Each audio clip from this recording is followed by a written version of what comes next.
the world's leader in motorsports coverage, presents Speed World. Today, live from Martinsville Speedway in Virginia, it's the Haynes 500 Winston Cup race. Partly cloudy skies here this afternoon. There's a 50% chance of rain, but it's warm and humid. Good afternoon, everybody. I'm Bob Jenkins. Welcome to Martinsville as we conclude the first half of the 91 short track season.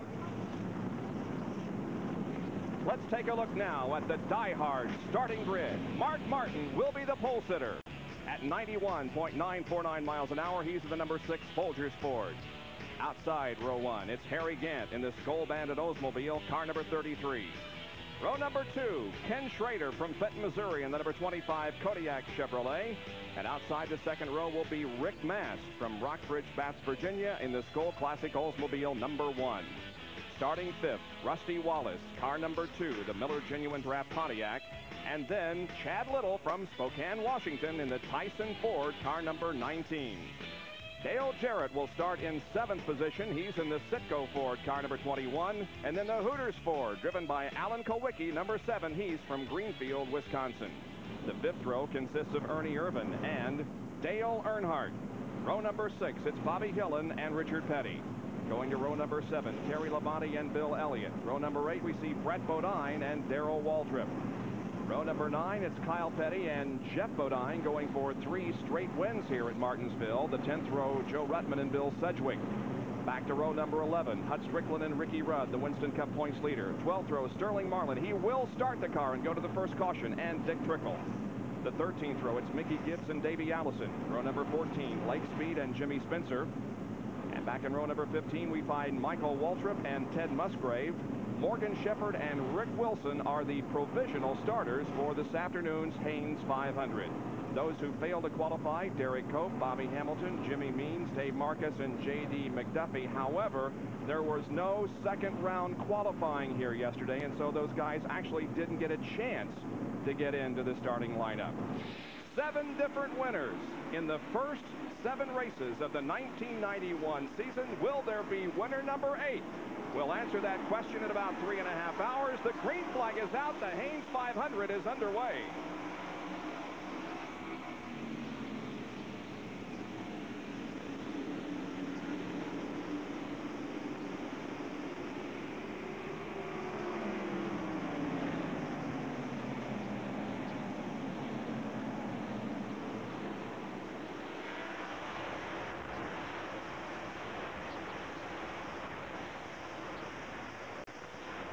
We talked about 7 different winners. 3 of the 4 first starters have not won this year, so it'd be very easy to have an 8th winner in 1991. A couple of guys didn't have very good starts. The pole sitter Mark Martin back in 3rd spot. Dale Earnhardt did not get off to a particularly good start. He runs right now in 7th place. The leader is Harry Gant. 2nd place is Rick Mast. Actually, Earnhardt moved up a little bit on the outside, Bob, which is a little tough to do on this racetrack. So he started in the 10th position and moved up to 7th there. He has fallen in line now, most everyone in single file, which is normally the way they run this race for a little while. There's Chad Little. Jerry Punch talked about it at the top of the show. Earnhardt trying to go by him on the outside. Chad is 6th at the moment. Here's side-by-side action. Bobby Hillen, car number 20, and last week's winner, Darrell Waltrip. Waltrip works the high groove. There is Terry Labonte in 94 there also, and Bill Elliott. That outside groove is just not the place you want to be so far. Riding inside the Quaker State Buick with Brett Bodine. You can see Darrell there on the right side on the high lane. He finally got him a spot on the inside and quickly moved down to the curve.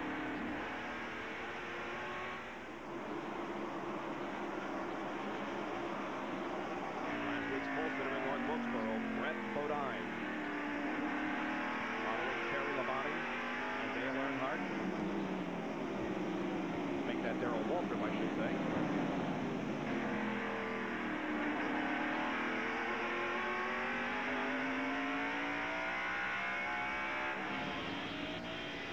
The bumper cam on Lake Speed's car. Looking back on Ted Musgrave, car number 55. The 9 car of Bill Elliott falters on the backstretch and goes very slowly into turn number 3. Looks like the car is moving under its own power, but Bill will probably be heading for pit road. Yes, here he comes. Tough break for Bill Elliott. This hasn't been a real good year. In fact, he's going behind the wall completely, so this looks like it might be terminal. We'll check on it and see. He started 14th and comes out of the race. Parked behind the wall. Look at the bumping and the banging that's going on as he Bill Elliott slowed down coming out of corner number 2. And there is the car back behind the wall, and the Coors team going to work on it to see if they can get him back in competition. He's broken an axle or a rear end, something in the rear of the car. It looks like they're working on it.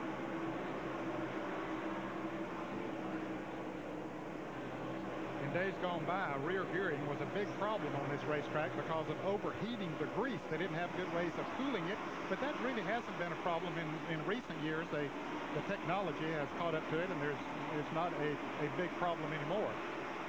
There we saw our leader, Harry Gant, go by the Skoll Bandit Oldsmobile. There he goes in turn 1. We were talking yesterday afternoon in the compound in our production meeting, and there's no stats to back it up, but that 33 car, the last 3 or 4 races, has been one of the best cars here, but his luck has been unbelievable. Last week he was riding along, and all of a sudden Jeff Bodine, boom, is in front of him. He runs in the back of him, has to spend about 10 laps in the garage area. Side-by-side action here. That's Jeff Bodine in number 11 and Ricky Rudd in car number 5. As we told you, Jeff is going for 3 wins in a row here at Martinsville. He won both races last year. So we have completed 11, make that 12 laps, and Harry Gant continues to hold on to the lead as the Bill Elliott crew goes to work on his car to try to get it back in competition.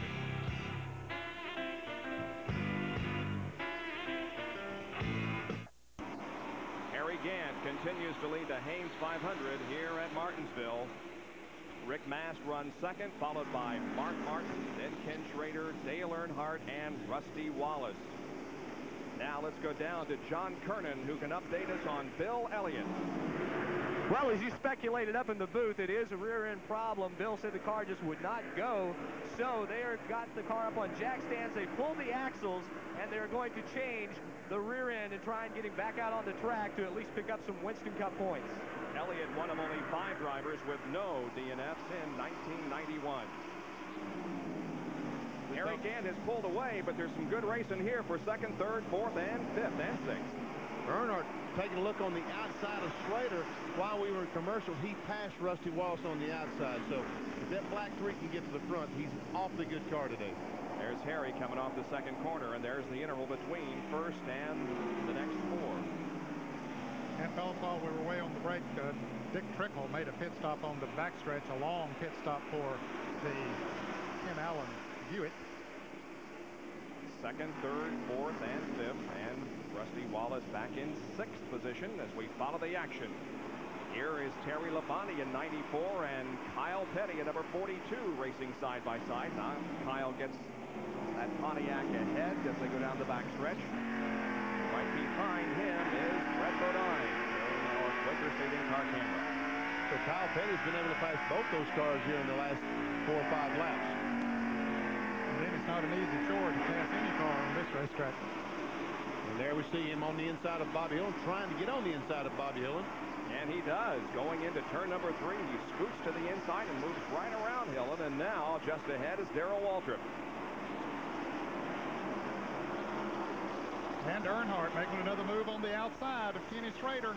Trying to go into do that. The 4th position, and he goes into turn 3 side by side with Ken Schrader. Schrader holds him off for the moment. Let's see what happens as they come down the straightaway and head to turn 1.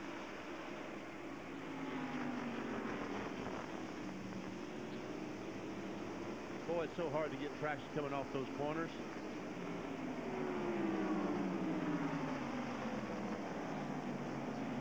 What about 130-35 miles an hour at the end of the Probably 115 or 20, but you've got to make a 90-degree left-hander in about, what, 75 or 100 yards net? Is that about that much time they got to turn around and go the other direction? Yes, and you don't have a lot of banking there to hold you if you get in there too fast. Only 12 degrees of banking. In fact, when you go in there at that speed, it looks like that it's banked the other way as opposed to having what banking it does have.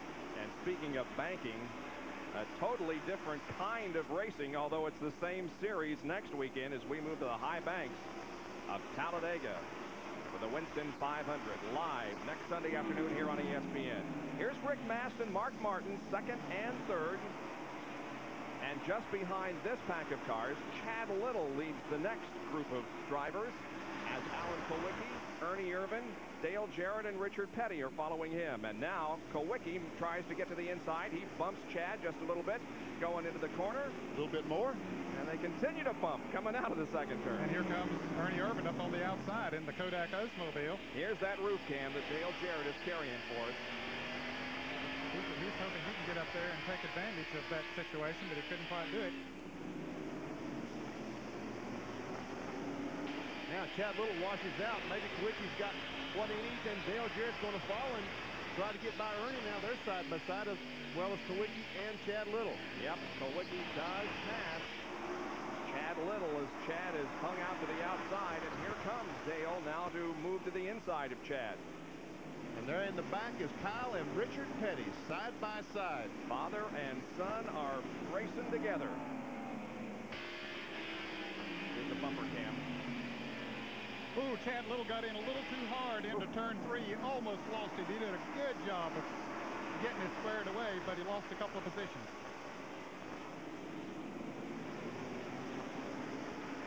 Kind of like that camera last night in Speedway Thunder. We knew they wasn't supposed to be seeing the sky on the back of that fellow's car. Here it is again.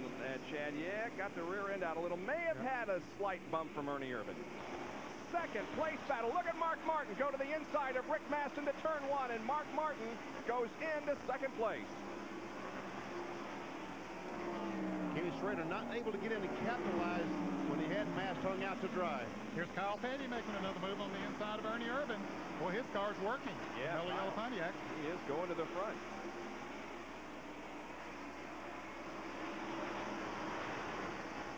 While all this is going on, Harry Gant, he's just pulling away from him out front, just riding along nice.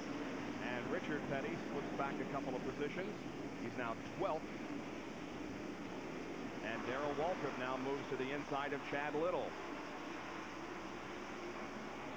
Well, you can see some battle scars already on the inside of the Ford number 19 of Chad. Taking a little bit of abuse here early. Darrell hasn't given him any. He's just moving by nice and smooth on the inside. And now we see Rusty Wallace and Dale Earnhardt battling side by side once again. Earnhardt passed Rusty Wallace about 10 laps ago. On the outside. On the outside now, Wallace takes a spot back. Richard Petty gets by Chad Little. Darrell has been able to make that pass. Richard with a good qualifying effort here this weekend. Has big hopes. This may be 201. Meanwhile, Harry Gant continues to lead. Mark Martin, Rick Mast, Ken Schrader, Rusty Wallace, and Dale Earnhardt as we're early in the Haynes 500.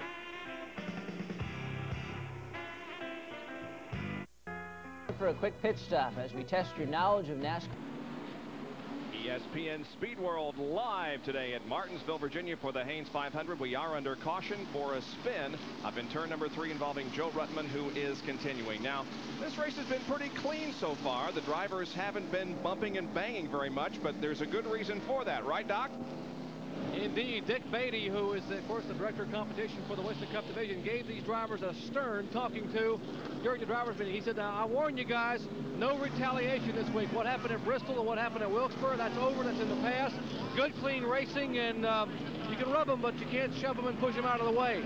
I promise you, if you do, I'll park you. And, of course, about 4 or 5 drivers turned very red in the face and sort of smiled. And Dick said, I'm telling you, I'm telling you. So now they've already warned a couple of guys down here about the early laps about some of that pushing and shoving. So we'll keep an eye and see if some of these guys will listen to Mr. Beatty.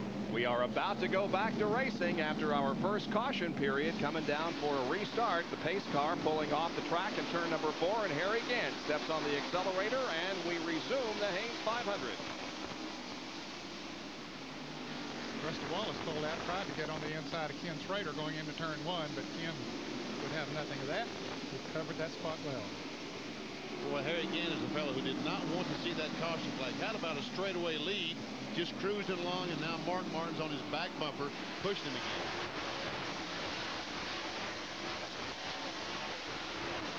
Brett Bodine, who not only carries an car camera, but also carries a foot cam, may be having brake problems. What do you think, guys? I don't No, he's on the brake an awfully long time. That left foot poised on that brake down the straightaway. You see him pumping the pedal. Boy, it's pretty early in the race to be pumping that much, then. Yeah. He doesn't have as much pedal as he really needs this early in the race. How about it, John Kernan? What do you hear? Brett has radioed in. He's having a problem with his brakes. They think that first that they needed to just come in and have him bled, but right now they think they got a problem with the master cylinder because he keeps pumping the brakes and he still doesn't have any pedal. I would imagine brakes is something that you don't want to run too many laps here at Martinsville without, huh? You don't want to run any place without them. You know, brakes this week is such an important part of the race, and next week you could take the pedal out and throw it away if it wasn't for wrecks or pit stops that you have to make. Up front, there you can see that Harry Gant continues to lead, and he is pulling away from Mark Martin and the others, including Rusty Wallace. And here's Jerry with a report on Rusty. Rusty reported during that caution flag that the car was running a little bit hot. The water temperature was showing a little over 230 degrees. It's about 10 to 15 degrees warmer than they'd like to see it here at Martinsville, particularly early on. So Jimmy Maycar and the crew have told Rusty, just back off and get some fresh air in the grill in the front of that car.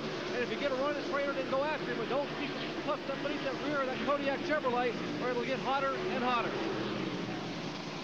Back in the pack, meanwhile, it's Chad Little with the number 11 car of Bodine. There's Jimmy Spencer in the banquet car. Michael Waltrip is ahead of this group. What is Spencer? Didn't he start 28th or something? Yes, he did start 28th today. He's got by Davey Allison, who started, I think, 26th. And there we see Brett Bodine, as reported, got some brake problems. There's a view outside the right side of Brett's car, right beside of Chad Little. That's how close they get in the corners. Chad started 6th, but has fallen back here in the first 40 laps. Ken Schrader trying to find the way around the number 1 car of Rick Mast for 3rd spot. Ken's got the inside line coming off the corner. Yep, when Rick moved up just a little bit, that's all Schrader was looking for. Let's see if he can do it, getting down into turn 1. Rick Mast gives him running room. He should get him going into turn 3.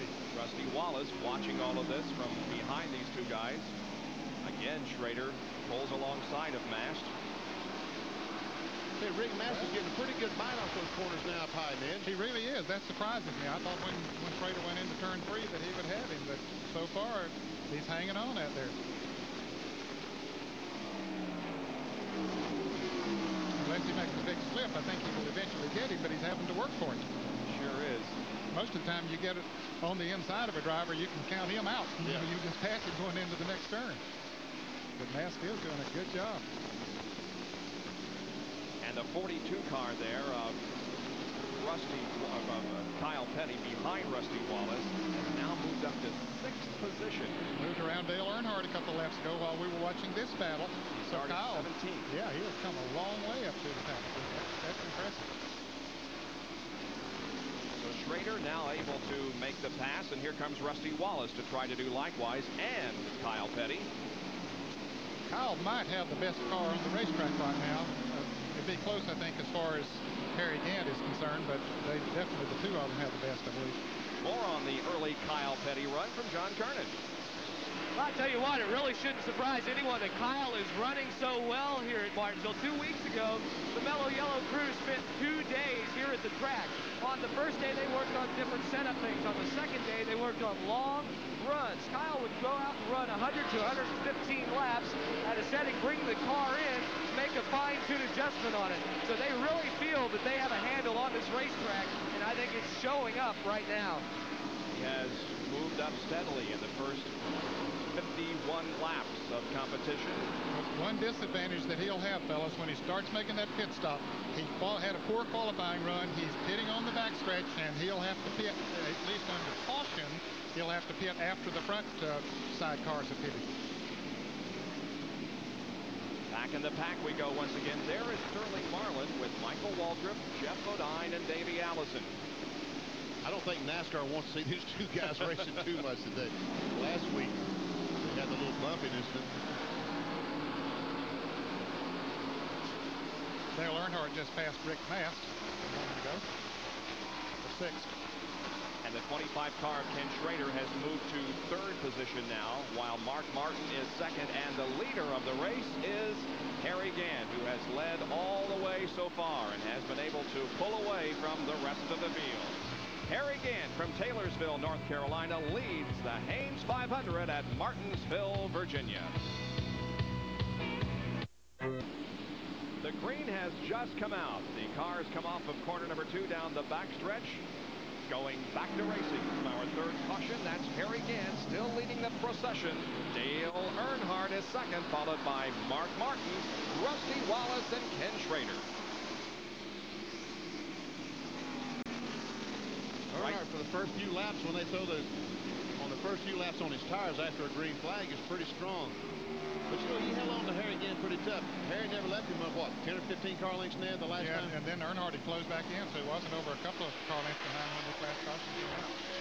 Earnhardt continuing to pressure Harry Gant. Let's go down to Jerry Punch.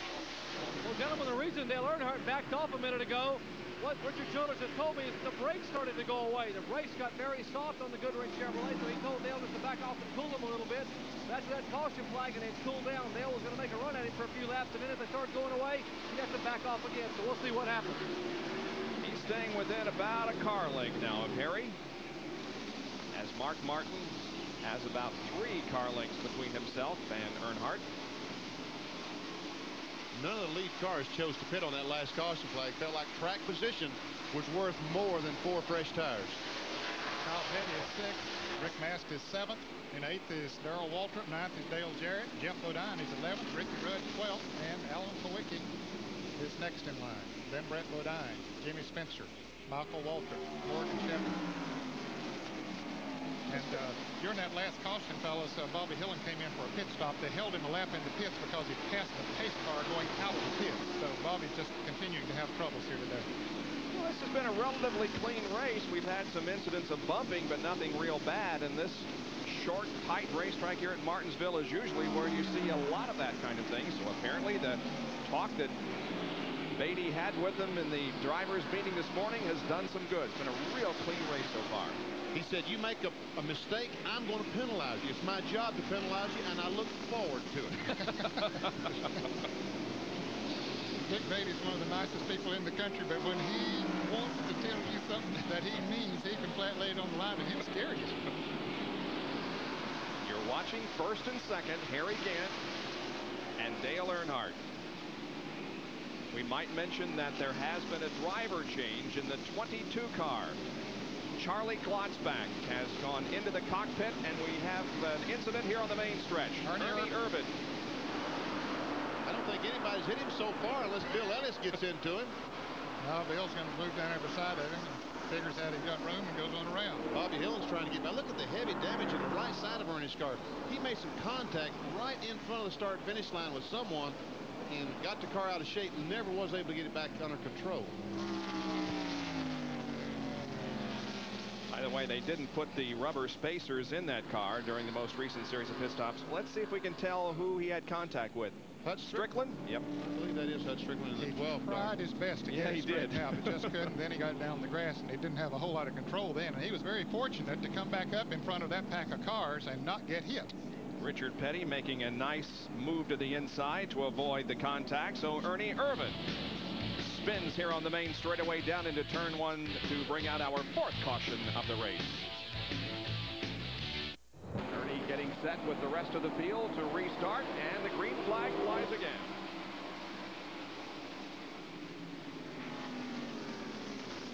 Ooh, Harry Gant goes high down in turn 1. If Earnhardt had only been there that time, Ned, he could probably got the spot away. Yeah, he could have. Chad Little, with relatively new tires on his car, was down there trying to get back in the lead lap, but couldn't quite do it.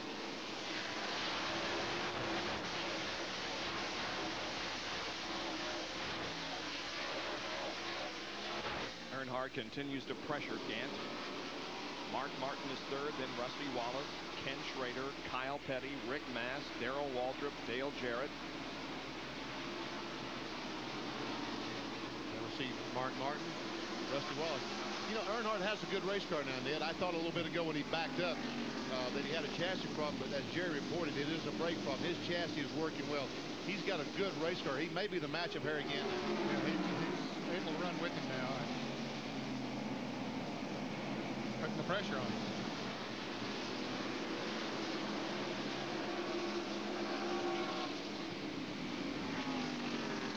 We know that Richard Childress has told him that Ernie Irvin has been penalized for 2 laps, so you know that he didn't want to make any excessive contact with Harry Gant. He looks on the inside.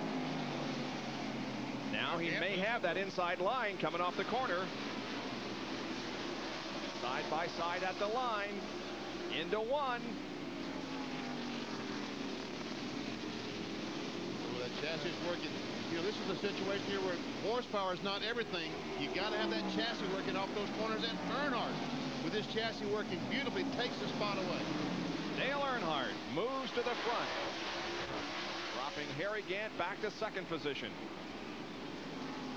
Now Mark Martin begins to close on Harry, and he spins.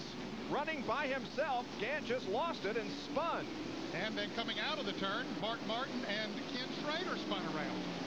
Ooh, damage to that Kodiak Chevrolet. Look at the front on that car. Ken Schrader heavily damaged in the front end. And Harry Gant's car is still sitting there. As we see Schrader's car sitting there, Gant's car won't move. Evidently it won't fire. Or maybe something happened to it that caused all of that to begin with, and it won't crank. Very uncharacteristic, because there wasn't anybody close to Harry. He just went into the corner, and all of a sudden the back end just goes out from under it. Mark Martin, now let's watch him. Here comes Rusty down on the inside in the car number 2. Mark Martin goes high. Here's Ken Schrader. Here it is from another angle. Gant begins to slide in the middle of the corner.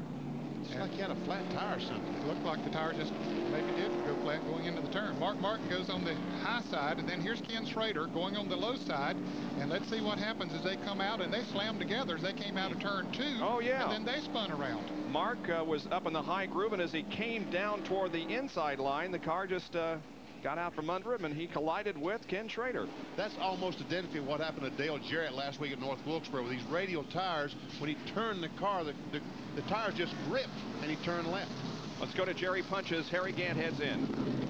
Well, a frustrated Harry Gant, as well as the Skull crew. They can't believe the kind of luck they had. You heard Benny Parsons talk about what a great car they've had the past 3 weeks, and his luck has been nothing short of abysmal. Harry Gant's crew now changing right side tires. Charlie Presley comes around with a jack to the left side. Andy Petrie pulls off the left rear tire. They replace it with fresh Goodyear Eagles. They fuel the car. There's a few wheel marks on the side. And apparently you guys are right. They had a tire going down. The car abruptly snapped around and spun out. But now he has been serviced and is headed back down pit road. Harry Gant, a 2-time winner here at Martinsville, goes back out onto the racetrack.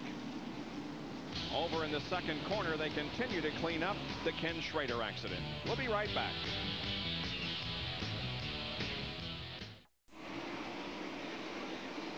What does that flag mean that they're using right now? The blue and gold? That's a move over flag, Steve. That tells the slower cars that the faster cars are approaching, and they should move over and give them the racetrack. I see. A question from Steve Largent, the Grand Marshal for today's Haynes 500, answered by Penn. And there is the flag that you had the question about. Now, that's what they call a courtesy flag, and it just signals a driver that someone faster than you would like to get by. The racers call it the move over flag. There is the leader of the race, Dale Earnhardt. We're 18 laps away from the halfway point as Michael Waltrip, there in the middle in car number 30. The 1 car of Rick Mast and the 98 of Jimmy Spencer run close together on the racetrack. Jerry Punch, what kind of questions you have of our guest, Steve Largent? Hey, guys, I was always a big Steve Largent fan with the Seahawks. I mean, what courage this guy had to go out there among those headhunters, the defensive secondary, and make the kind of catches he made. But, you know, when I really realized what kind of courage he had is when I saw him make that underwear commercial for Haynes. I mean, that's what I call courage, guys. I just say that was my son in his underwear. I had my sweats on. My wife said I couldn't do that. You're another Jim Palmer, is that what? No. And I will not be attempting a comeback either. Big Mast, Skull Classic. Riding with... Got out of shape or something coming off the corner, and Brett pulls up on the outside. Rick has been drifting back a little bit. A number of cars have passed him in the last 8 or 10 laps, including Jimmy Spencer and Michael Waltrip. Now Brett without on the outside, and then there's Harry Dent.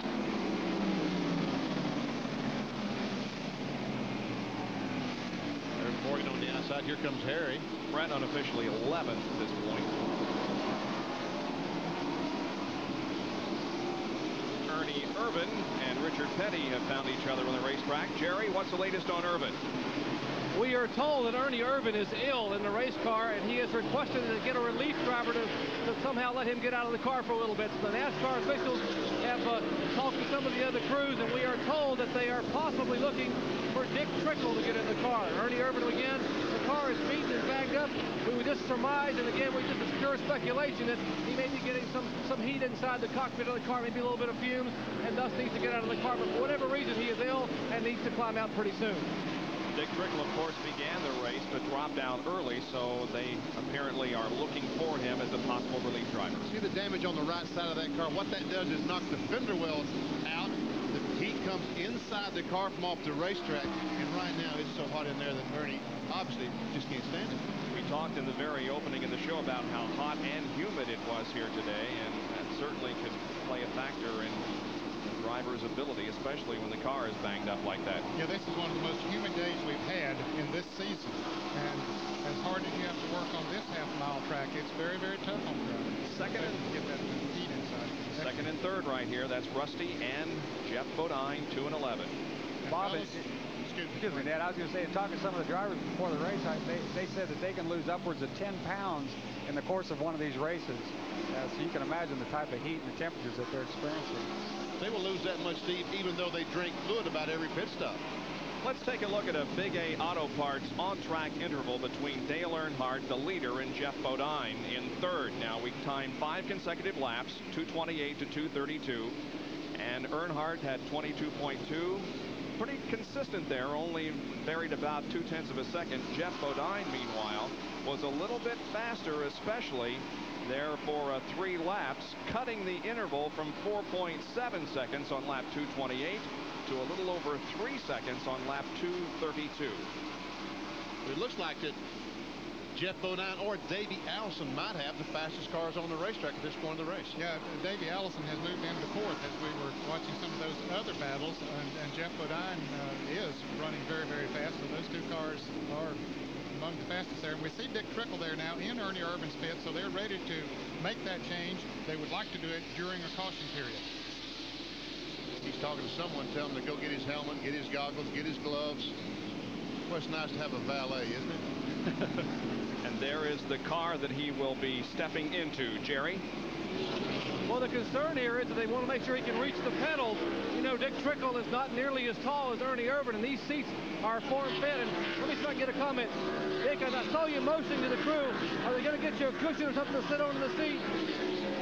I guess the car is real hot, see, so we're gonna put something underneath my butt maybe and keep him from getting too hot in it. I guess the car just got, maybe the panels are knocked out or something. It's just getting real hot in it.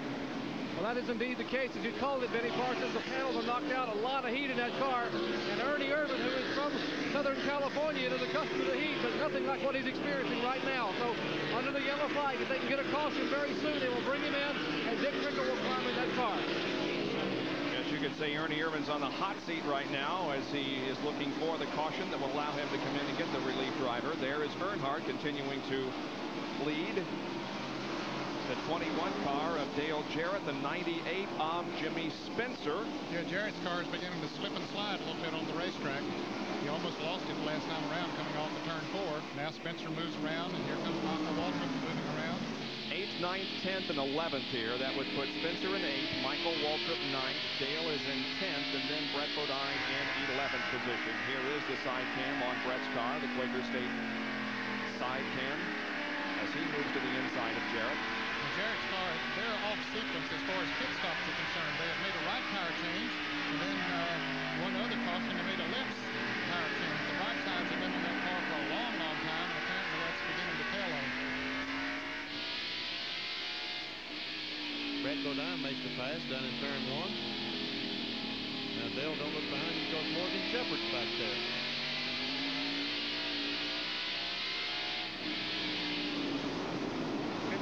Still being shown in the lead lap.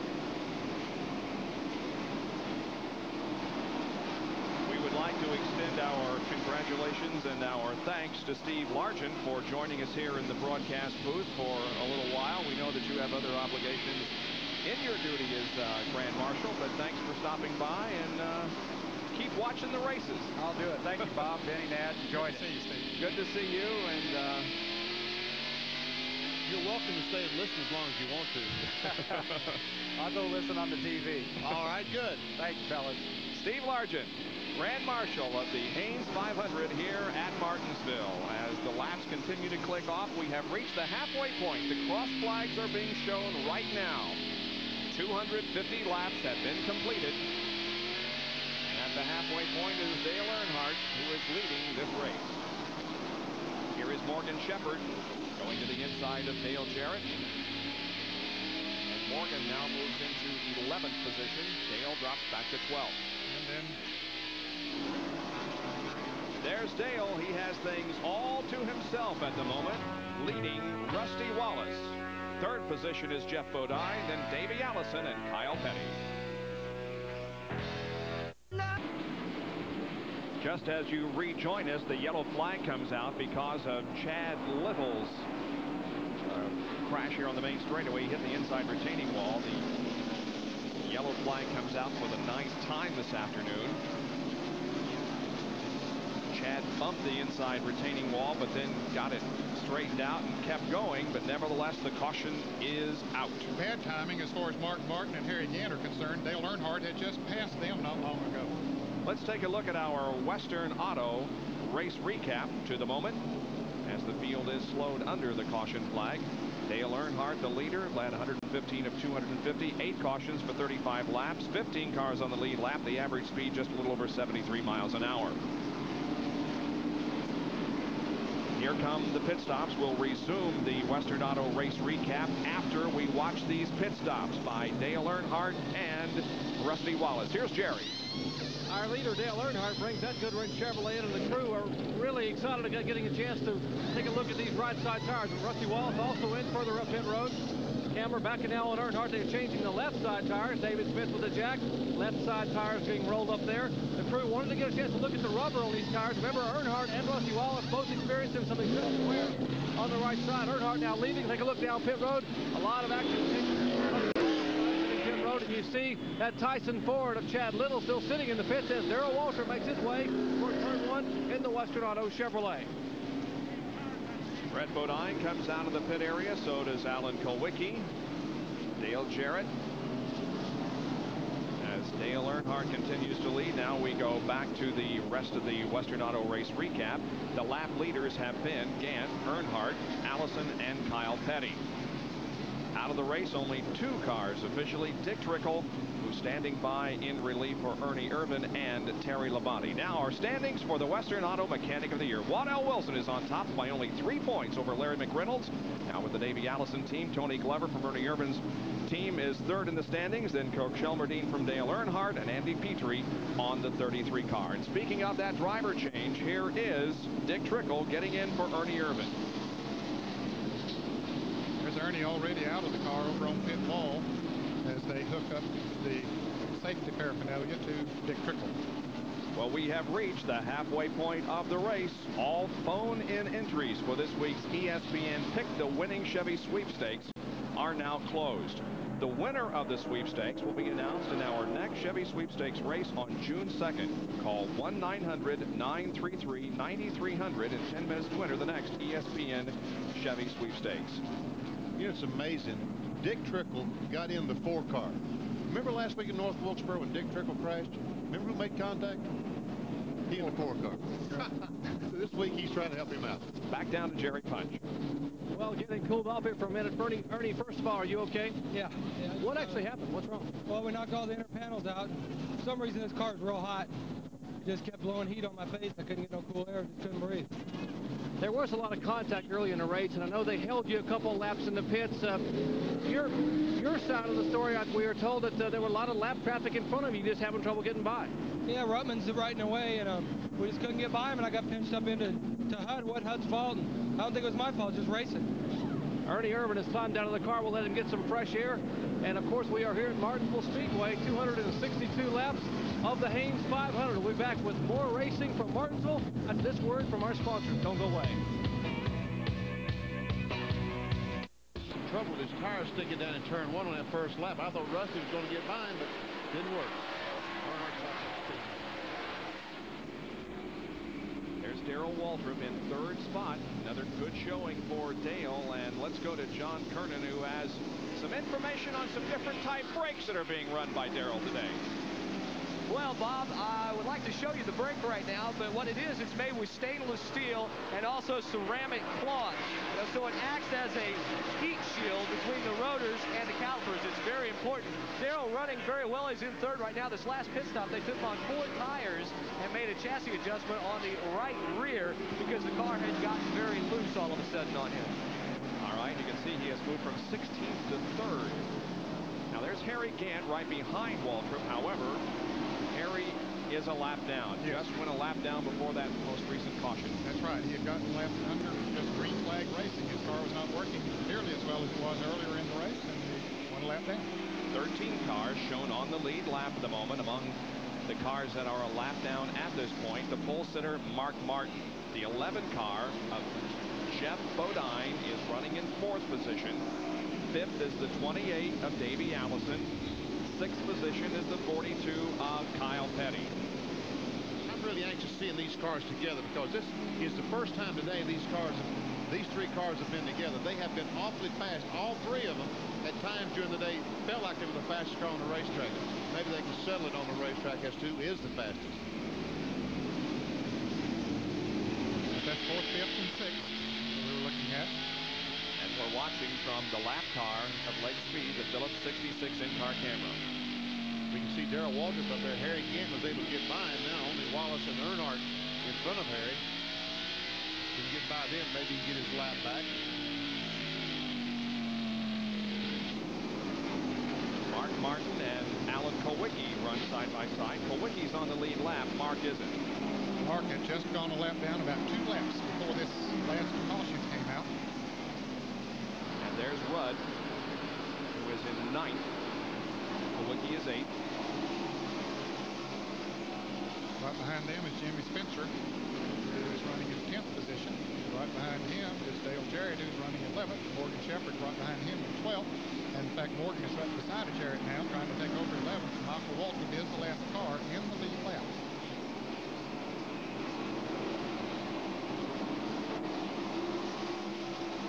Morgan, Dale Jarrett, Michael Waltrip.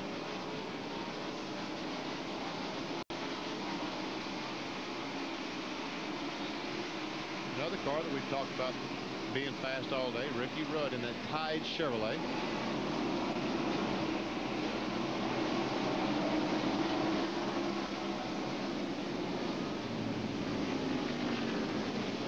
Current Winston Cup points leader by 97 over the leader of the race, Dale Earnhardt.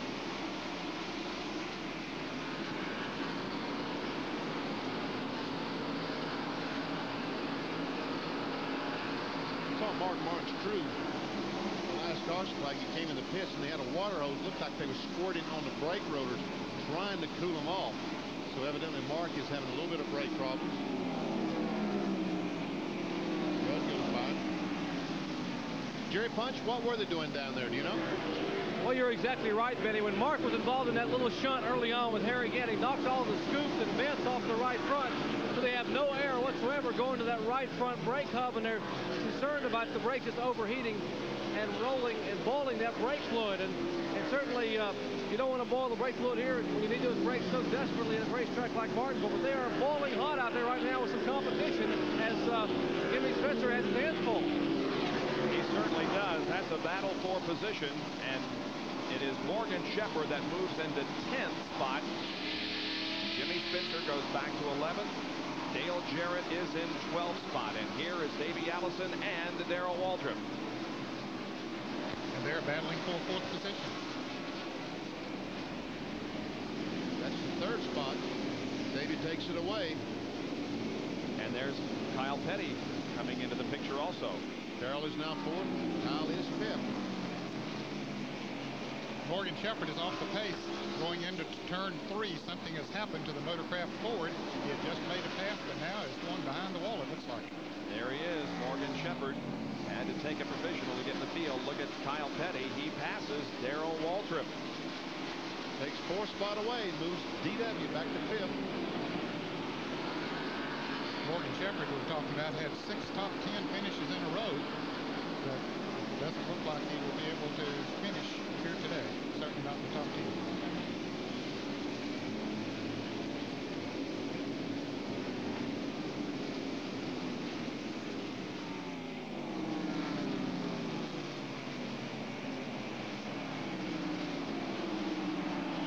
The lead continues to be held by Dale Earnhardt. He doesn't have very much traffic around him. We saw the car right behind him. That is Harry Gant, who was able to get by Rusty Wallace a few laps ago and is closed up almost to Dale Earnhardt. Yeah, he's inching in on him, no question about it. There's 28 of Davey Allison is called Rusty Wallace. Mark Martin is in the pits. Unscheduled pit stop, smoke on the right front of that car, apparently still having brake problems, but Davey Allison continues to be fast. Here's Mark Martin. Let's go to the pits and Jerry Punch. Ned, you hit the nail on the head immediately. It's a brake problem. You heard this talk a minute ago about not having the scoop on the right front. A lot of smoke on the racetrack coming out of this Folgers Ford, and NASCAR asked them to come in and take a look at it, and now they're going to try to pull a hose over there. Steve Meal is going to try to squirt some water in the right front brake rotor area and try to cool down the brake fluid. Apparently, it's just getting worse and worse. There's not much you can do except sit here and try to cool it off. Mark Martin, coming into this race, was 4th in the point standings, 152 behind the leader Rudd. They continue to work on that car while Dale Earnhardt has the lead. Behind him is the lap car of Harry Gant. There's Harry, and then the battle for second position. Here is Davey sneaking up once again on Rusty Wallace. He almost had that inside line going into turn 3, but couldn't get it done, and Rusty Wallace staves off the challenge of Davey for the moment. We will continue to watch this battle for you as we take another break, and come right back in just a few moments to the Winston Cup race at Martinsville. Stop down memory lane. Here were some of the block. Back at Martinsville, where Davey Allison continues to lead the Haynes 500. Leading Dale Earnhardt, Kyle Petty, Rusty Wallace, and Ricky Rudd. Out of race, Dick Trickle, Terry Labonte, Morgan Shepherd, and Mark Martin. Only 4 cars officially out of this race. Attrition has not been that bad. It's a shame that the Dick Trickle car had to fall out of the race, because those fellows worked 24 hours a day from North Wilkesboro. Remember the crash, folks, he had in North Wilkesboro last week? The car he had here in Martinsville was the same car. And Dick told me that somebody had worked on that car 24 hours a day since Martinsville until they came up here on Friday morning. Here's a battle for 9th position. Jimmy Spencer takes 9th away from Michael Waltrip. He finally passed Michael. He's been racing him for at least 300 laps, and he finally got by him. They have been together a lot today on the racetrack.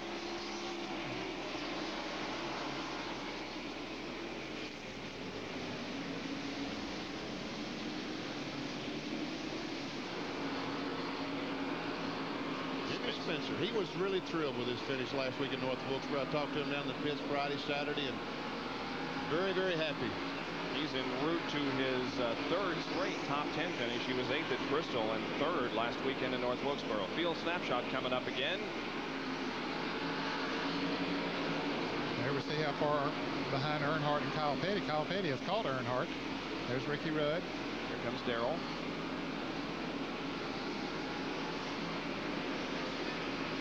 There's Jeff Godin. Brett not too far behind him. Michael Waltrip, Richard Petty. Here comes Davey back around.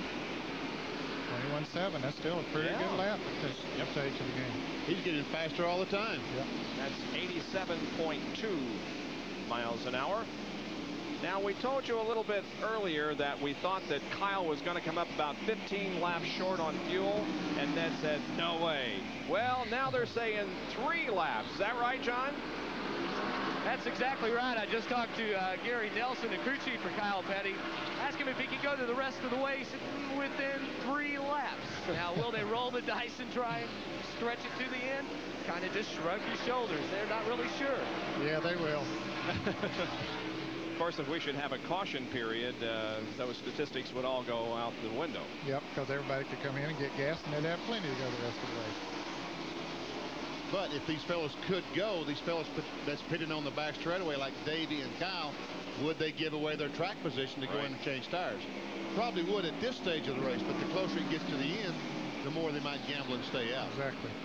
Yeah, they still have a little over 100 laps to go, so the way that they have been running on the racetrack, they could make up that difference. Here is Kyle Petty now, right on the back bumper of Dale Earnhardt. In fact, going inside of Dale. And we may have a new second place runner here in a moment. Kyle takes over second from Dale Earnhardt. Petty is second. In the Cold Trickle look-alike. Mellow yellow Pontiac. About a year ago at this time, we were all anxiously awaiting the release of Days of Thunder.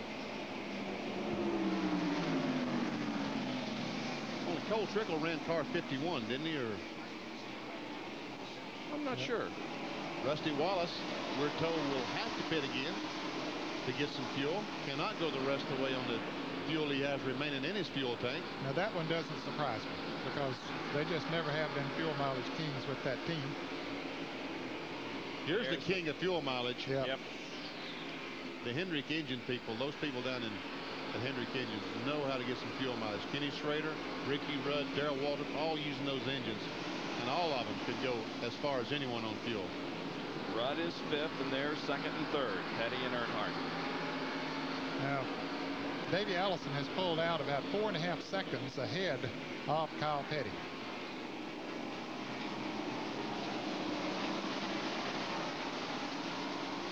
And we'll pan around over here and show you where Davey is. We saw them going into turn 1, and Davey had already come off of turn 2. There's Rick Wilson in the Snickers Buick behind Davey. I'm convinced there are mind games going on down there because now we're hearing conflicting reports as to who can finish this race on the amount of fuel that he has in the car. I agree, Bob. I think there are some mind games going on. 17 says they may be able to make it now. But they say it'll be close. Well, it might be within 2 or 3 gallons probably. Yeah.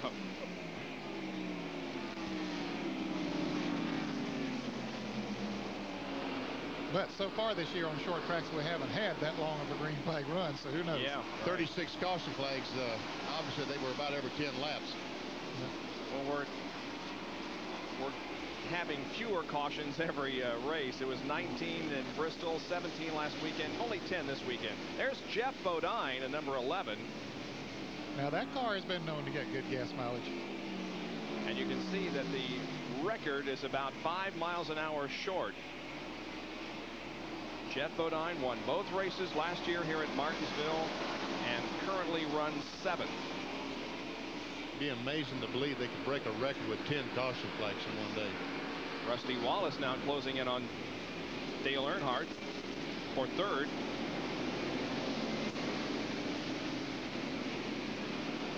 Rusty Wallace, they looks like they've adjusted on that car as the day went on, and he is getting a little bit better as the day goes on.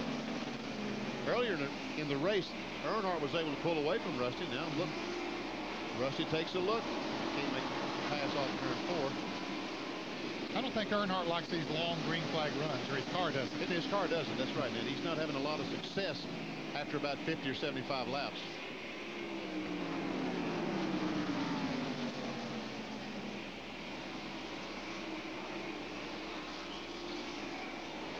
Herring in back behind Rusty. Going by Ted Musgrave, the Alka-Seltzer. With Jimmy Means not making the race this weekend, the Alka-Seltzer sponsorship went over to Musgrave's car again. I felt so sorry for Jimmy Means because he had a good fast car and knew he was going to get in the race, but didn't get a chance to prove it yesterday. once again an interval. Yeah, again, we point out that since second day qualifying was rained out yesterday, it wasn't so much that 5 or 4 guys failed to make the field. They didn't have a chance to try to get into the field. I mean, 4 or 5 cars was not going to make the field, but exactly. we don't know which 4 it would have been. The 98 car, Jimmy Spencer, and the 30 of Michael Waltrip are the final cars on the lead lap.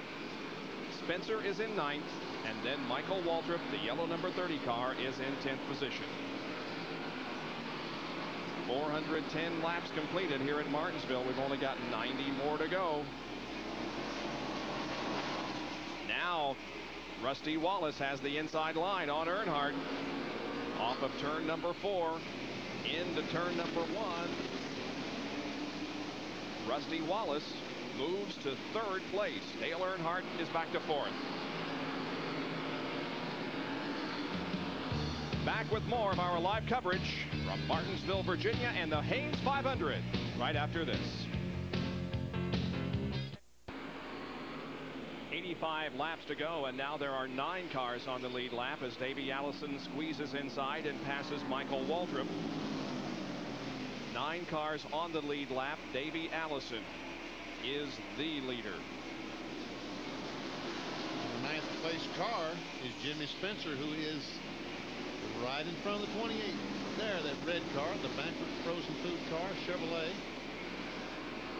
There we go. 4 or 5 car lengths separating the 2.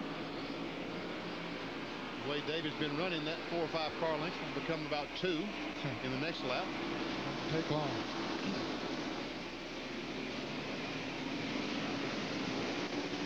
Well, David's car is just handling so well, and he has lots of horsepower to pull him off of these corners.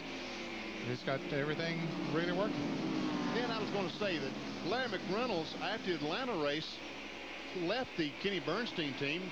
There's Larry McReynolds. He left Brett Bodine and the Kenny Bernstein team, moved over to the Robert Yates team with Davey Allison. I tell you what, that team has clicked so far. Yes, they have, and I think they are going to be tough from here on out. How about it, Jerry Punch? Well, indeed, just look at their track record, Ned and Benny. I mean, the 3 races Larry McReynolds has been there. They finished 2nd at Darlington, 3rd at Bristol, and 6th at Wilkesboro. And I asked Larry, I said, what's been the difference? He said, well, we decided to just pick one race car and try to run it every week with the possible exception of Talladega and Daytona.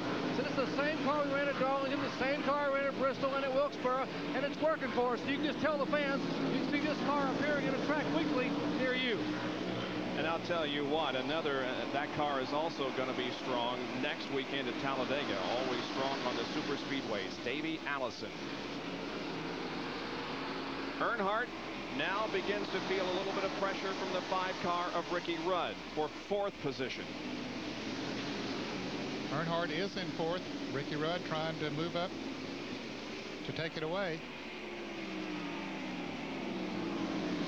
Darrell Walton is back in 6th place, but he's a full straightaway behind this duo of Earnhardt, Rudd, and the Tide Chevrolet. Rudd, the winner at Darlington. He was 11th last weekend. He has been out of the top 10 only once this year, and that was at North Wilkesboro last weekend when he finished 11th.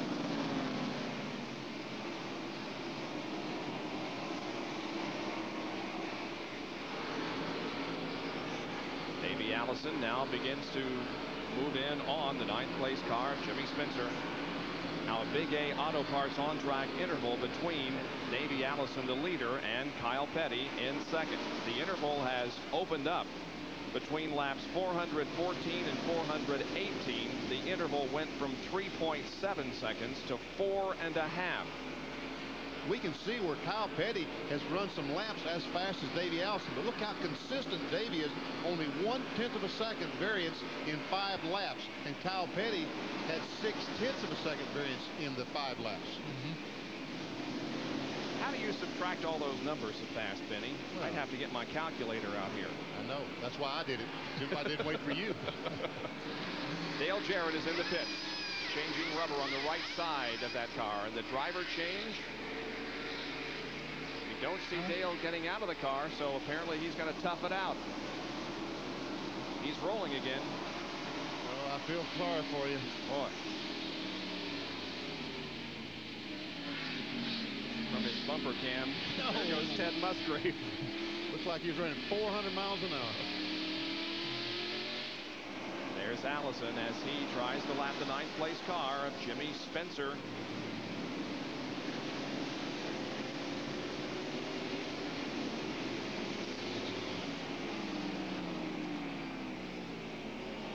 Jerry, what's the update on Dale Jarrett?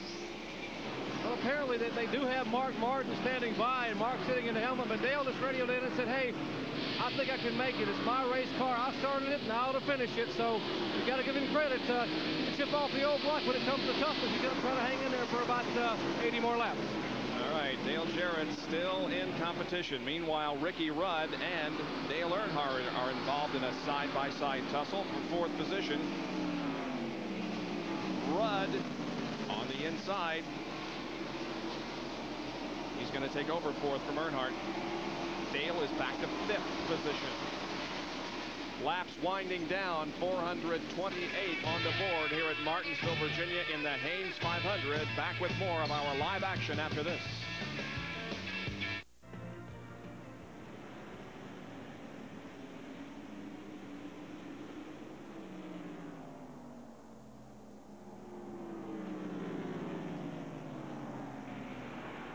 And if Davey can pull off the win here this afternoon, it would break Ford's winless streak for 1991 and keep alive a streak of 8 winners in 8 races. You know, it was amazing how Ford came on towards the end of last season, winning 5 of 6 or 6 of 7 at the end of the season.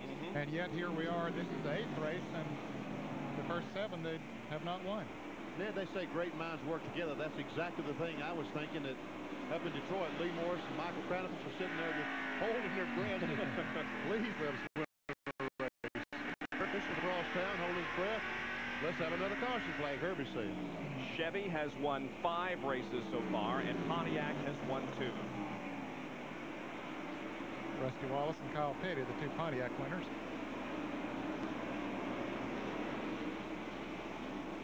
There's Dale Earnhardt, who has fallen back to 5th position. An honorary crew member is down in Dale's pit. Here's Jerry again. Well, we introduced some of the football players visiting today. This is a fellow who is a country music recording artist from Curve Records in Nashville, Tennessee, Delbert McClinton, and a close personal friend of Dale Earnhardt. So, Delbert, Dale said you might bring him some luck today. He's running pretty well. That's what I'm here for, man. Hoping to, yeah. You've been a race fan for a long time, though, haven't you? I've been a race fan. I got to be a race fan through Dale about 2.5 years ago, about 3 years ago. And I can't get enough of it. Now, you're here at the racetrack. Are you going to make him sing sometime? Tomorrow's his birthday. Maybe we can get him to sing. Well, if he wins this thing, we'll make him sing in Victory Lane. How about Delbert? Yeah, I think so. All right, Delbert McClinton, an honorary crew member here in the Goodrich pit. Well, I tell you, we've had football players, we've had country music singers. They're all here this afternoon as Ernie Irvin comes in for another stop. And we see Ernie getting back in the car. Dick Trickle had been driving. You see Trickle coming out, and then Ernie told Jerry Punch that there was a lot of heat coming up in that car, and I expected that Dick Trickle has felt it as well. There you can see the field summary in the upper left of your screen, a complete rundown on who's running where.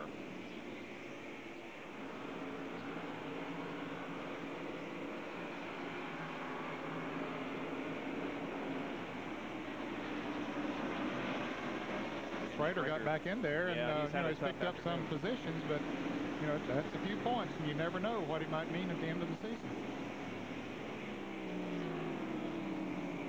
Schrader was in 7th place in the Winston Cup point standings coming into this race. Only 7 cars now on the lead lap as Davey has been able to pass Brett Bodine. And there's the view from Brett's Quaker State Buick in-car camera.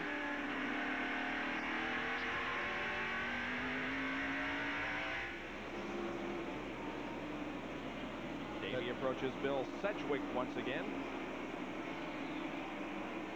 Let's see how far Davey is in front of 2nd place Kyle Petty. Here comes Kyle out of the corner and crossing the line, stopping the clock at 4.4 seconds.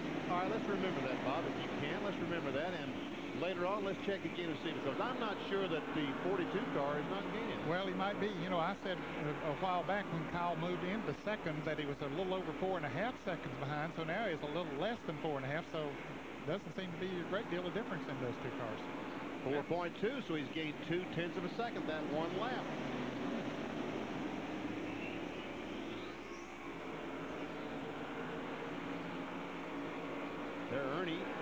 in the race in the 4 car. He has a cool lease on life, it looks like. We'll do it again. Check the interval. It's going to be less than 4.2, I bet you. Yeah, 3.9. So Kyle Petty is getting closer and closer. Shaved a half second off in the last 2 laps. Yep. Now look at Ernie Irvin with those new tires, just motored right on around Davey Allison. Not only didn't resist him. Not only new tires, but a fresh body. Yep, that's a good point too. He's been sitting there for an hour or so and cooling off, and that makes a difference. That's almost a second in the last, what, 3 laps. 3.7-second interval between the leader, Davey Allison, and Kyle Petty, and he is closing in. Can he catch him? Well, we'll be back in just a moment. Do you believe someone is right for everyone? At Match.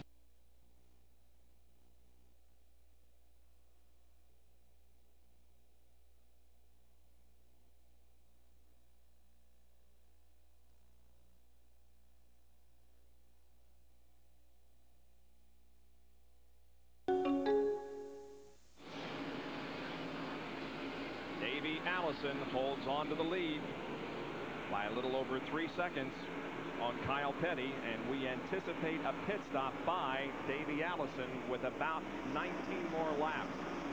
We understand he's planning to come in around lap 470, and right now it's 451. He is not running as fast as he was earlier. Those tires are getting hotter, for one thing. Now, when we went away for the break, Kyle Petty was closing on him. It was about 3.7 the last time. Let's check it again now as Davey comes off turn 4. Here comes Kyle back there in the green-nosed car. Well, yeah, lost a little bit. Yep. I wonder if they told him that he was gaining on him and he is standing on the gas a little bit more, but he has to stop. Does Kyle Petty have to stop? Does Rusty Wallace have to stop? Those are the unknowns that we don't know right now. We do know that David's going to have to stop. They told us that he's going to stop around 470, but we don't know about some of the other players. And speaking of the battle between 2 and 5, Rusty Wallace and Ricky Rudd, there it is. This is for 3rd position. Now, Michael Waltrip is also running with Rudd and Wallace, but he is not on the lead lap. That's right. He is 1 lap down. And Harry Gant, I believe, about to take a position away from him because Michael Waltrip and Harry Gant are in the same lap. They are each 1 lap down. Yeah, and they're battling for 10th place, so that is a battle for position, for 10th position behind the battle for 3rd. Davey Allison is off the pace in turn 4. He's way up high on the racetrack, and everybody passing by him. Looks like he's got is that right front tire flat? Yes, sure it is. Yes. Right front tire is definitely flat. What a tough break for Davey Allison. The car had run so great here all afternoon. There's the proof. He went down in the corner too hard. The car wouldn't turn. Now he's stuck on the outside. He's in front of Kawicki. Oh, he pulls right in front of Kawicki, causing Allen to spin. And the yellow flag is out. Let's go to John Kernan. Davey brings the car in. They will go right side. They were planning on changing right side tires in about 13 more laps. And then he had, you got to see the smoke coming off. As you can see, the tire that went flat, that blew out. They are putting the right side tires on. Davey's still waiting, Now he will get away. But you can see some contact behind the left rear wheel, although I don't think the sheet metal's been in on the tire, so it should be okay. But John, he did go a lap down while he was in the pit, so a tough break for Davey Allison here with not enough laps to go to make up a lot of time, but we'll see the others come into the pits now. See, now the spotter on the 28 car should have told him they were a lap down. He should have went ahead and changed the left sides. Jerry punches down with Rusty Wallace. Jimmy Maycar was not happy to see that yellow flag come out. They had just calculated they were going to be very close, but they were going to go ahead and gamble and try to pick up a win. But now it's a moot point as they have changed right side tires. Dale Earnhardt pitting further down pit road, getting 4 tires there. They had a serious handling problem. The car very loose as left side tires going in on the Miller Genuine Draft Pontiac. Kyle Petty, meanwhile, pitting over in the next stage. Rusty Wallace's car comes off the jack, and now he can't get the car going. The car will not go into gear. Rusty Wallace's car is still running, and it will not go into gear, and the crowd is going wild here. Rusty Wallace has broke a transmission or a drive shaft or something. It just will not go. Boy, all kinds of things happening here as Davey Allison was the leader. He's not going to win this race, and Rusty Wallace was very much a contention, and he isn't going to win this race. Well, Davey still has a shot at it. As fast as his car is, he could get back in the lead lap, and then if he's fortunate enough to catch a caution, he might. He still has an outside shot at it. But and we see Kyle Petty in front of Dale Earnhardt. Did he only change 2 tires? Is that what happened? Well, here is a replay of Davey Allison's problems. Run along just fine, and then apparently the tire blew out right there coming off the turn 2. And then the car continued over to the second corner, and Davey tried to cut down into his pit, and Alan Kulwicki was right there. Well, Alan had already committed himself to go on the inside of Davey, and he tried to get out of it and get out of the way, but he just couldn't get it, and they touched a little bit, and Alan spun around. And we see the hood up on Davey Allison's car when he made the pit stop that time. I don't know exactly what's that all about, but he's in the hood. Let's go to Jerry Punch, who's with Rusty Wallace. Rusty still sitting in the car here getting cooled off. Rusty, what happened out there? It looked like you were coming so hard. Run perfect all day long. It's just that everything was buried today. The water temperature was 240. The oil temperature was 270. The transmission was 380. Just everything was too hot, and I burnt the transmission out of it in that last step. Man, I couldn't believe it. We had new tires on, getting ready to beat Earnhardt out of the pits and maybe win us the race. But we don't quit, but it's 2 weeks in a row, and that's tough to take.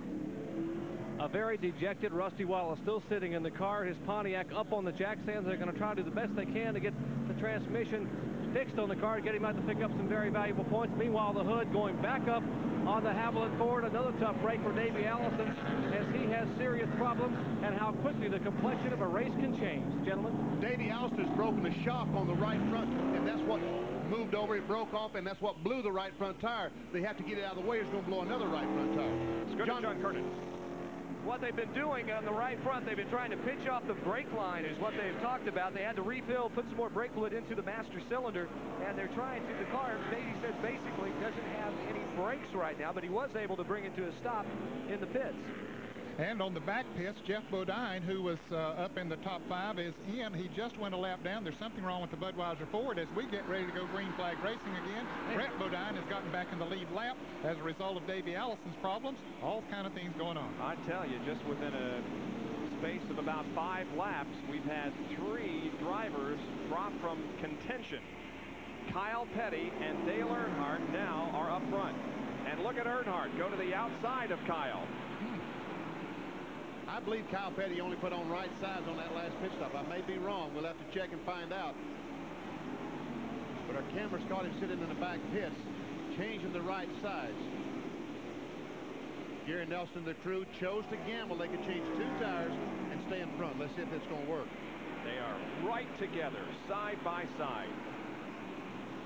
And this is for the lead, and Earnhardt has it. Earnhardt got the lead, passing on the outside of Kyle Petty, and Dale Earnhardt goes back into the lead. And Ned, there's 36 laps to go.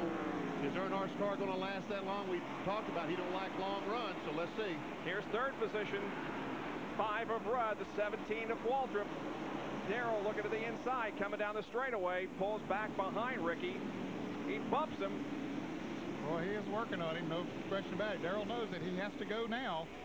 He can't wait around if he has been, and he's one of the best at sort of nursing a car and just staying there in contention and then going at the end. But he knows now is the time to go. Gant not on the lead lap in the 33 car.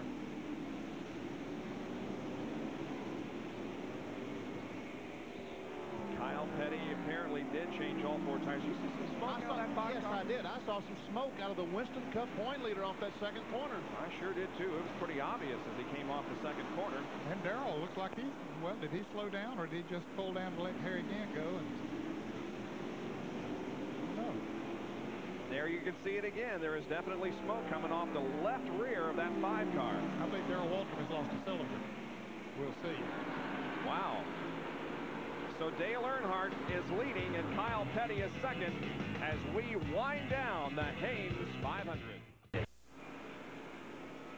The crew chief on Dale Earnhardt's car, Kirk Shelmerdine, has been named the Western Auto Mechanic of the race. I believe he was 4th in the standings that we showed you a while ago, so he adds some more to that total. Kirk is the Western Auto Mechanic of the race, and his driver, Dale Earnhardt, is leading the Haynes 500 with 25 laps to go. 475 are completed.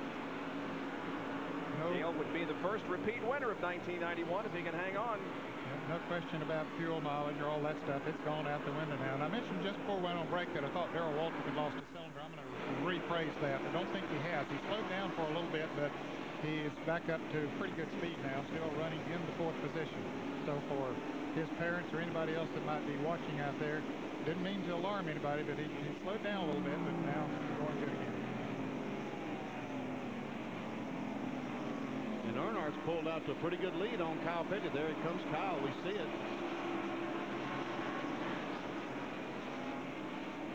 And there's Earnhardt. Yeah, there are like 3 cars between Petty and Earnhardt right now. Let's go to John Kernan, who can tell us about that most recent pit stop by Kyle. You want to talk about a smoker, how hot it is down here. It is hot in this pit right now because they smoked the pit stop. 20 seconds, almost 20 seconds flat for 4 tires. They said they just barely beat Dale Earnhardt out as he was coming down the backstretch as they exited the backside pits. That's incredible, 20 seconds for 4 tires. On a warm and humid Sunday afternoon in late April here in Martinsville. I wondered how in the world he got in front of Earnhardt, because Earnhardt hitting on the front, Kyle hitting on the back. I felt like that Earnhardt should be in front, but the one thing that has made a little bit of difference on that is the fact that they don't rush down pit road like they used to now. They have to, and Earnhardt's pitted all the way down at the end of the pits towards turn 1, and he had to stay even with the pace car coming in there, and remember, he had dropped back to about 5th place before then, so he was not the first car in line to be coming down through there, so that's how it happened. That is a good point. 3.2 seconds separate first and second, Earnhardt and Kyle Petty. And for the first time this season, Earnhardt has earned the 5 bonus points for leading the most laps. Let's check it again. It was 3.2. Same thing this lap. 19 to go. All right, there's the leader. Of course, Dale Earnhardt.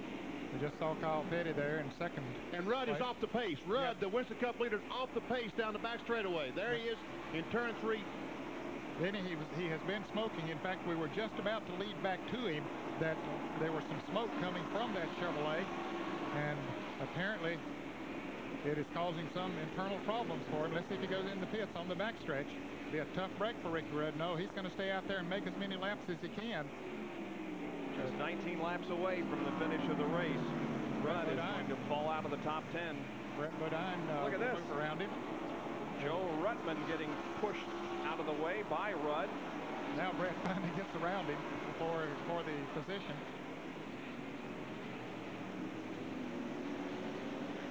This is going to tighten the point standings up. If Earnhardt wins this race, he was 97 behind Rudd when we went in. Well, Rudd pulled up in the groove coming off of turn 2, and Hut Strickland gave him a little bit of a tap there. Looks like the gear's gone on the car or something like that. Well, there had been smoke coming from it. And aha, now we may learn something about a brake problem, John. Could that be Rudd's problem? Yeah, that's exactly right. He has gotten them really hot. I talked to Waddell Wilson a couple of minutes ago about the smoke. He said, oh, it's just some rubber up in the wheel well. Well, apparently it's very hot up in there at wheel well. In fact, the black flag has come out for Ricky Rudd, who has no brakes. Well, that explains why he pushed Joe Ruttman aside. He didn't have a choice. There are no brakes on the car, and so that's what happened. Now, NASCAR has black flagged him. Rudd can stay out 3 laps before he will stop scoring. And then they'll stop scoring him. Under these circumstances, he probably is better off to go ahead and get those 3 laps, because he might not be able to get back on the racetrack. At least he would be credited with finishing 489 laps instead of 486. It might make a difference of a position or 2. But here he comes. He's entering on the backstretch. Hoping that they can fix it or repair it enough that he can get back out there and make a few more laps. But there are only 12 laps to go.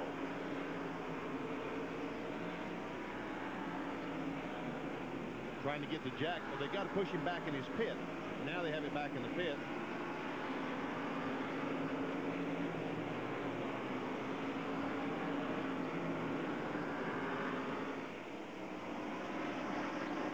Laps to go for Dale Earnhardt. He won at Richmond earlier this year. One of the reasons we play point leader back on the racetrack, and here's the leader of the race, Dale Earnhardt. 9 laps to go.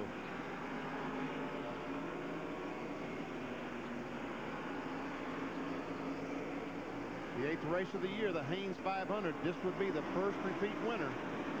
And it would be Dale Earnhardt's 50th career Winston Cup win, and it will give him 5 victories here at Martinsville. Their second place, Kyle Petty. And do you know who that tie will tie him with 50 wins? I got a good idea. Junior Johnson. I thought you said 50. Well, I do, but I don't want you fellas to mention that. Thank you, Penny.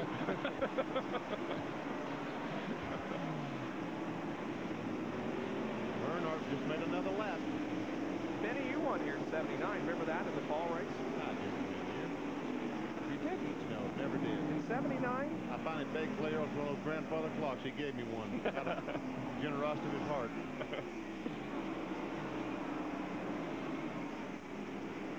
Here comes second place, and it looks like the interval is growing rather than decreasing. Earnhardt has moved through some traffic here in the recent laps, and Kyle Petty has some traffic to move through in the last 6 circuits.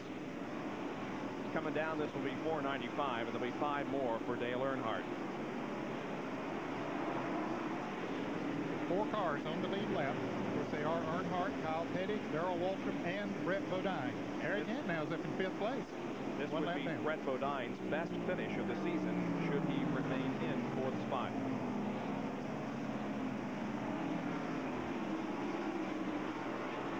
Four more laps to go. There comes Kyle Petty. Darrell Waltrip, 3rd place car, just a second or so behind Kyle Petty. Seems to be closing in a little. You know, my hat's off to Earnhardt and the Goodwrench crew, because at times today it looked like that his car was not competitive with some of the other cars, but they had patience. They've adjusted on the pit stop. I noticed on the last pit stop, they took 3 rounds of bite out of the right rear. 3 rounds. And folks, with 25 laps to go, that's a huge gamble, but they took it, and it's paid off.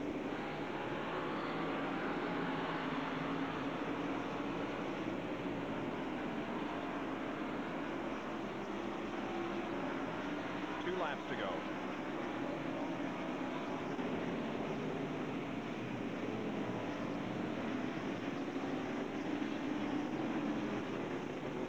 There's their second place car. There's our leader. The Goodwrench Chevrolet of Dale Earnhardt. White flag this time. 1 more lap around this half-mile racetrack at Martinsville, Virginia for Dale Earnhardt, looking for his 50th career Winston Cup win. The tremendous crowd on hand this afternoon is on its feet. They're cheering for Dale as he brings the Goodwrench Chevrolet off of turn number 4, heads for the checkered flag, and there it is. Dale Earnhardt wins at Martinsville.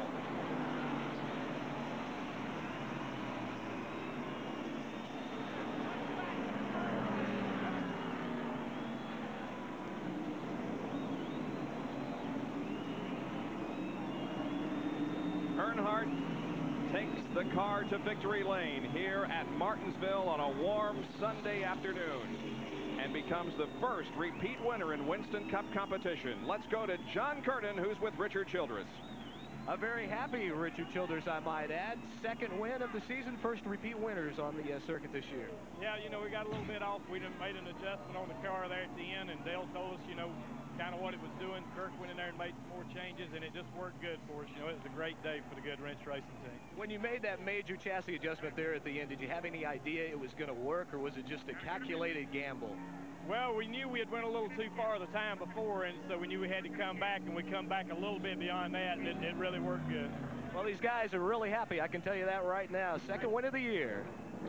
Indeed, Dale Earnhardt is on his way to victory lane. Let's go to Jerry Punch. And he just turned that Goodwrench Chevrolet off, Dale. Congratulations on a great effort. Get my breath.